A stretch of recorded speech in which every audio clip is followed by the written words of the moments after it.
안녕하세요. 오늘은 2025년 12월 3일 수요일 사도행전 23장 읽을 차례입니다. 먼저 한글 성경입니다. 사도행전 23장 바울이 공회 앞에서 증언하다. 바울이 공회를 주목하여 이르되 여러분 형제들아 오늘까지 나는 범사의 양심을 따라 하나님을 섬겼노라 하거늘 대제사장 아나니아가 바울 곁에 서 있는 사람들에게 그 입을 치라 명하니 바울이 이르되 회칠한다며 하나님이 너를 치시리로다. 얘가 나를 율법대로 심판한다고 앉아서 율법을 어기고 나를 치라 하느냐 하니 곁에 선 사람들이 말하되 하나님의 대제사장을 얘가 욕하느냐. 바울이 이르되 형제들아 나는 그가 대제사장인 줄 알지 못하였노라. 기록하였으되 너의 백성의 관리를 비방하지 말라 하였느니라 하더라. 바울이 그 중 일부는 사두개인이요 다른 일부는 바리새인인 줄 알고 공회에서 외쳐 이르되 여러분 형제들아 나는 바리새인이요 또 바리새인의 아들이라. 죽은 자의 소망 곧 부활로 말미암아 내가 신문을 받노라. 그 말을 한즉 바리새인과 사두개인 사이에 다툼이 생겨 무리가 나누어지니 이는 사두개인은 부활도 없고 천사도 없고 영도 없다 하고 바리새인은 다 있다 함이라. 크게 떠들새 바리새인 편에서 몇 서기관이 일어나 다투어 이르되 우리가 이 사람을 보니 악한 것이 없도다. 혹 영이나 혹 천사가 그에게 말하였으면 어찌하겠느냐 하여 큰 분쟁이 생기니 천부장은 바울이 그들에게 찢겨질까 하여 군인을 명하여 내려가 무리 가운데서 빼앗아 가지고 영내로 들어가라 하니라.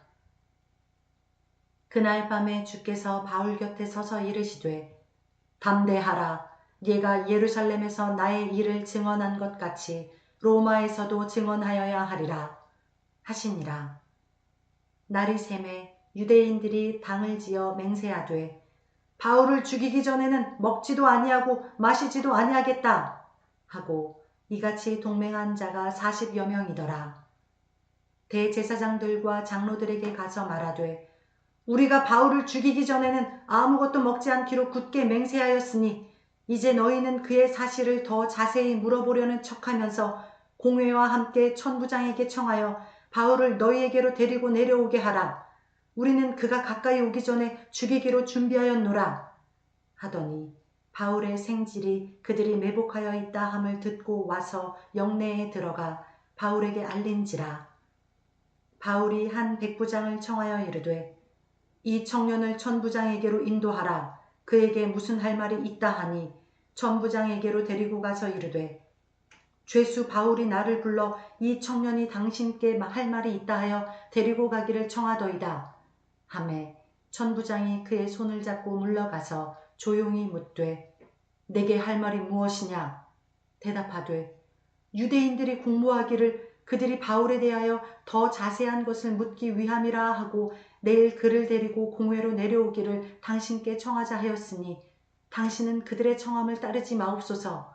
그들 중에서 바울을 죽이기 전에는 먹지도 않고 마시지도 않기로 맹세한 자 40여 명이 그를 죽이려고 숨어서 지금 다 준비하고 당신의 허락만 기다리나이다 하니 이에 천부장이 청년을 보내며 경계하되 이 일을 내게 알렸다고 아무에게도 이르지 말라 하고 백부장 둘을 불러 이르되 밤 제3시에 가이사랴까지 갈 보병 200명과 기병 70명과 창병 200명을 준비하라 하고 또 바울을 태워 총독 벨릭스에게로 무사히 보내기 위하여 짐승을 준비하라 명하며 또 이 아래와 같이 편지하니 일러스되 글라우디오 루시아는 총독 벨릭스 각하께 문안하나이다.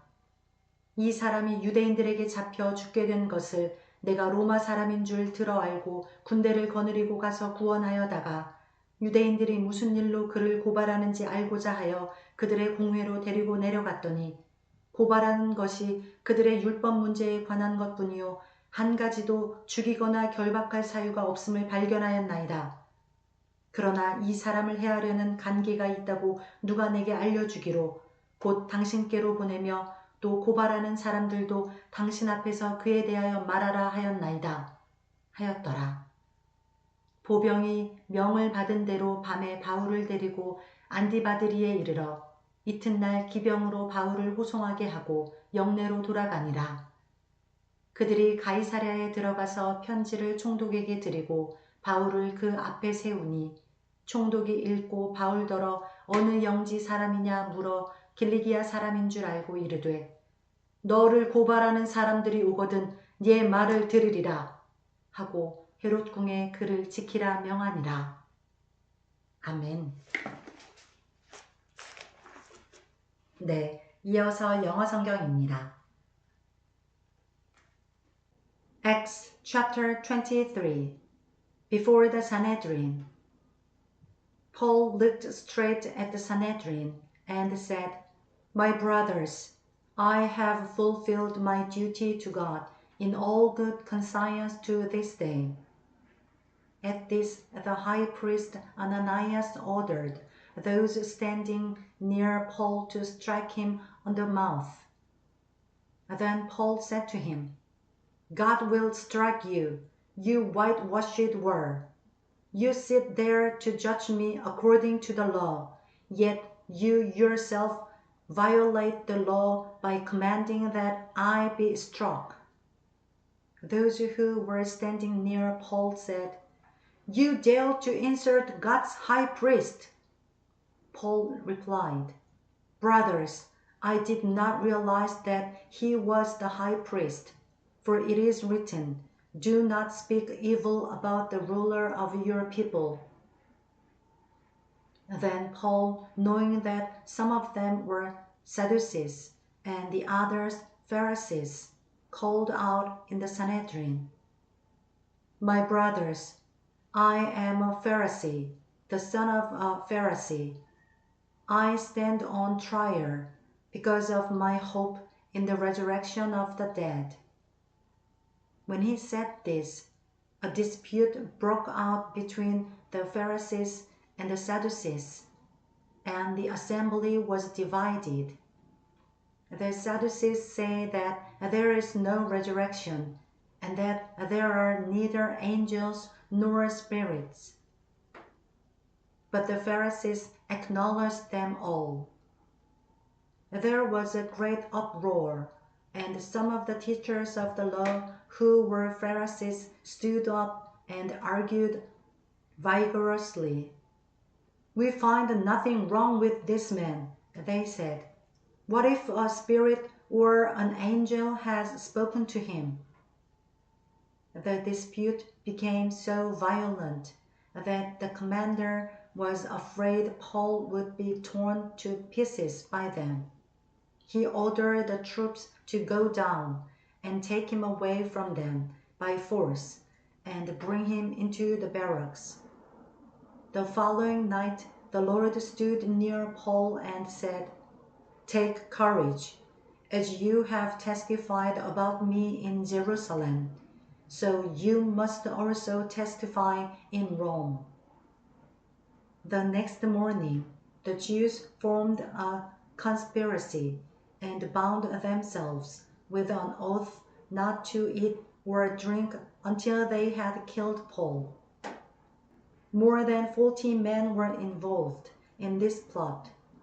They went to the chief priests and elders and said, We have taken a solemn oath not to eat anything until we have killed Paul. Now then, you and the Sanhedrin petition the commander to bring him before you on the pretext of wanting more accurate information about his case. We are ready to kill him before he gets here. But when the son of Paul's sister heard of this plot, he went into the barracks and told Paul. Then Paul called one of the centurions and said, Take this young man to the commander. He has something to tell him. So he took him to the commander.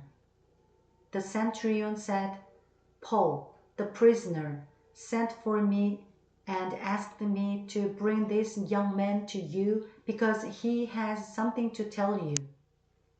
The commander took the young man by the hand, drew him aside, and asked, What is it you want to tell me? He said, The Jews have agreed to ask you to bring Paul before the Sanhedrin tomorrow on the pretext of wanting more accurate information about him. Don't give in to them, because more than 40 of them are waiting in ambush for him. They have taken an oath not to eat or drink until they have killed him. They are ready now, waiting for your consent to their request. The commander dismissed the young man and cautioned him, Don't tell anyone that you have reported this to me.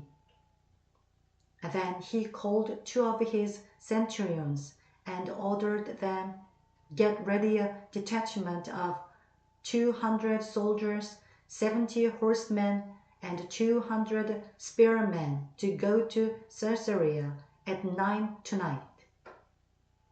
Provide mounts for Paul so that he may be taken safely to Governor Felix. He wrote a letter as follows. Claudius Lysias, to His Excellency, Governor Felix, greetings. This man was seized by the Jews, and they were about to kill him. But I came with my troops and rescued him, for I had learned that he is a Roman citizen.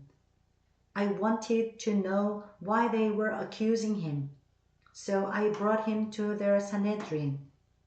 I found that the accusation had to do with questions about their law, but there was no charge against him that deserved death or imprisonment.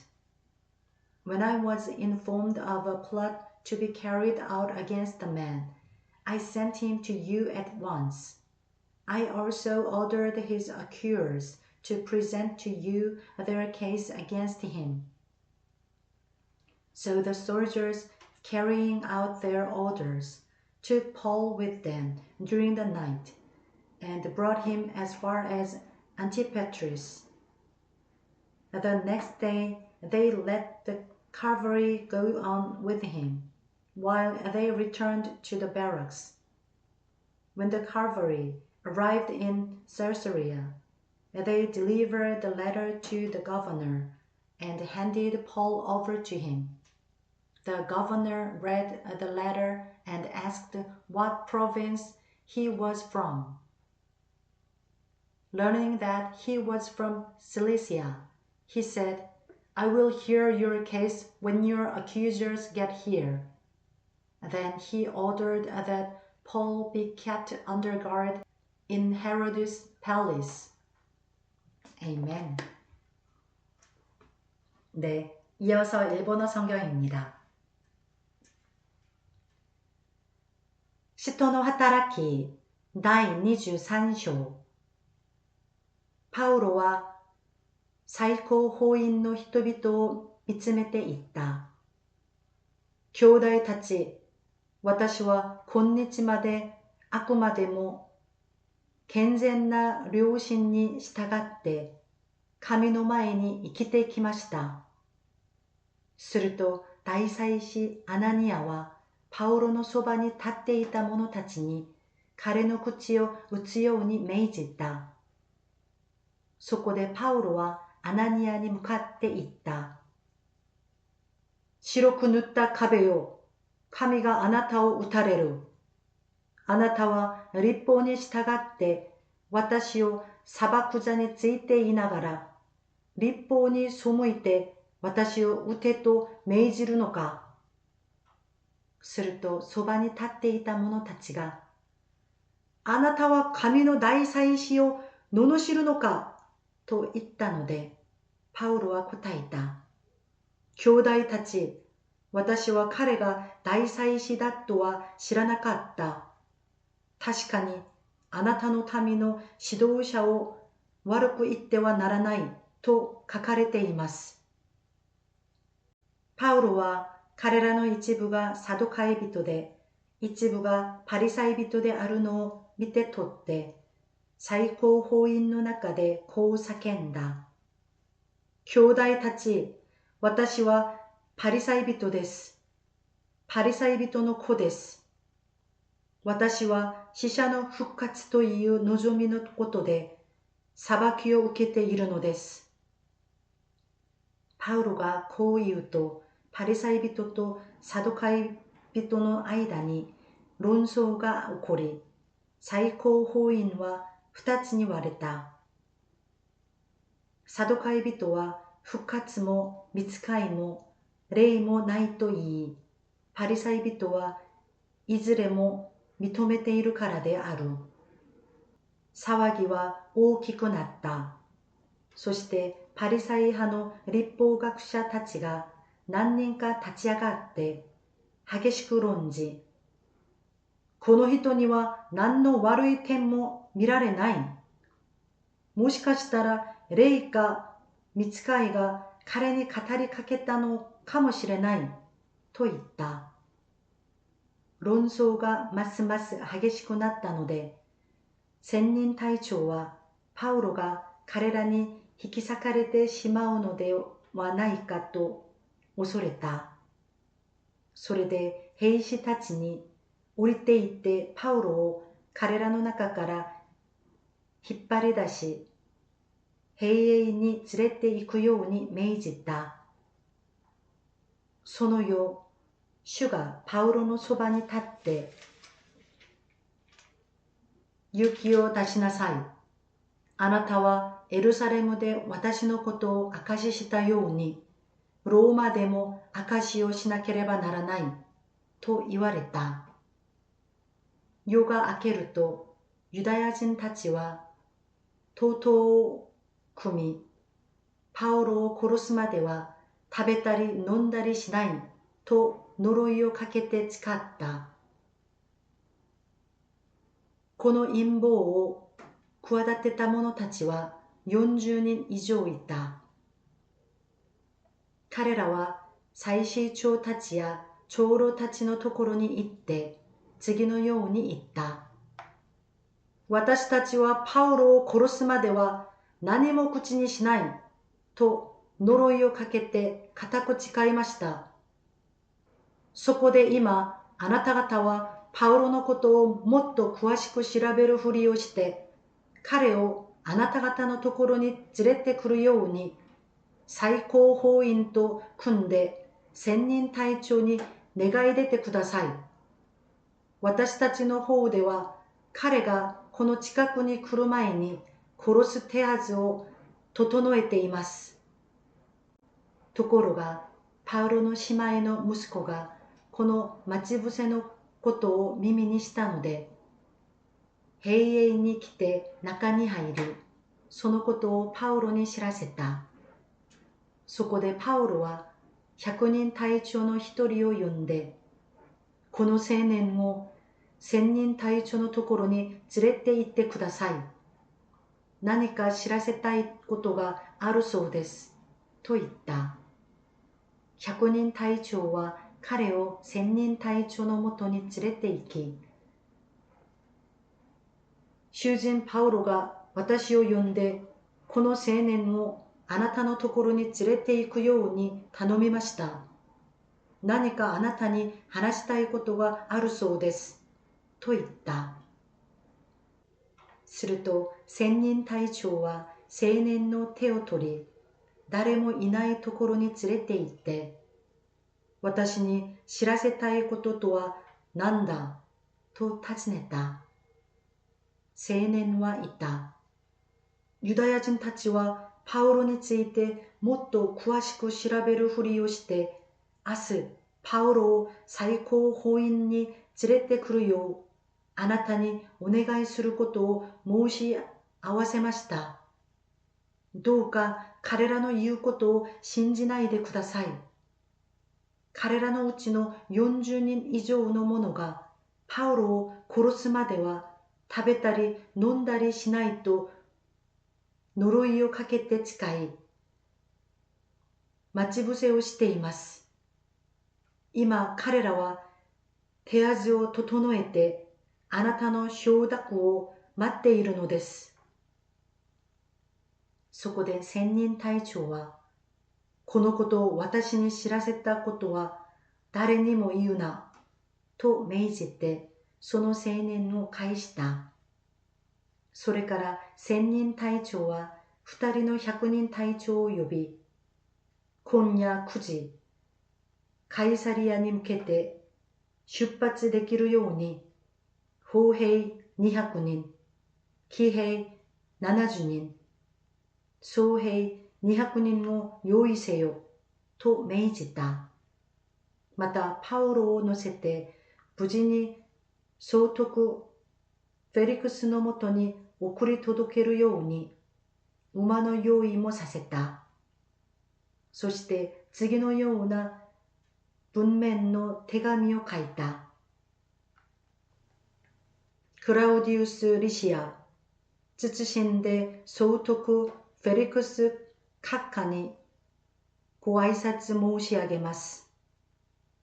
この男がユダヤ人たちに捕らえられ、まさに殺されようとしていたときに、私は兵士たちを率いて行って彼を救い出しました。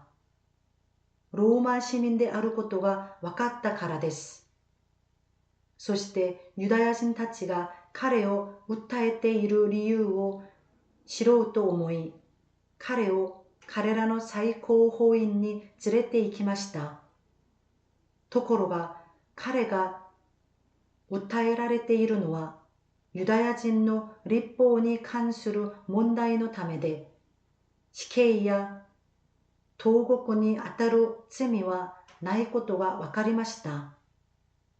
しかしこの者に対する陰謀があるという情報を得ましたので、私は直ちに彼を閣下のもとにお送りします。なお、訴えている者たちには彼のことを閣下の前で訴えるように命じておきました。そこで兵士たちは命じられた通りにパウロを引き取り、夜のうちにアンティパトリアスまで連れて行き、翌日、騎兵たちにパウロの護送を任せて、兵営に帰った。騎兵たちはカイサリアに到着すると、総督に手紙を手渡してパウロを引き合わせた。総督は手紙を読んでからパウロにどの州のものかと尋ね、キリキア出身であることを知って、お前を訴える者たちが来たときによく聞くことにしようと言った。そしてヘロデの建てた官邸に彼を保護しておくように命じた。아멘. 네, 감사합니다. 오늘도 함께 해주셔서 감사합니다. 네, 오늘의 이야기에서는 바울이 공회 앞에서 증언할 때 위험에 처하게 되는데요. 그때 오히려 천부장이 바울을 빼내어서 무리 가운데서 빼내어서 영내로 들어가게 합니다.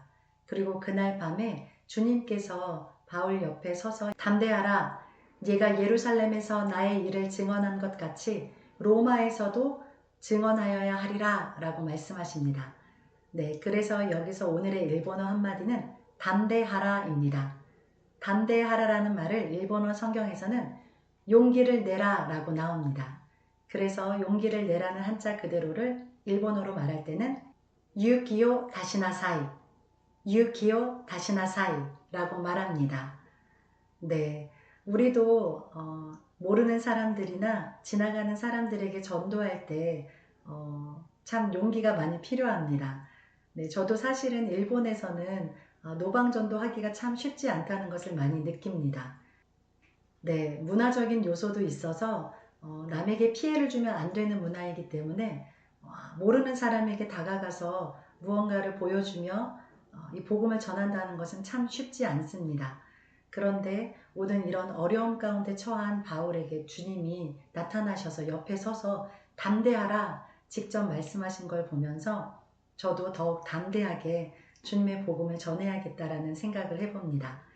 네, 여러분도 여러분 계신 곳에서 더욱 복음을 담대하게 전하시는 삶을 사시는 저와 여러분이 되시기를 간절히 소망하며 기도합니다. 네, 오늘 하루도 주님의 은혜 안에서 평안한 하루 보내시길 바랍니다. 감사합니다.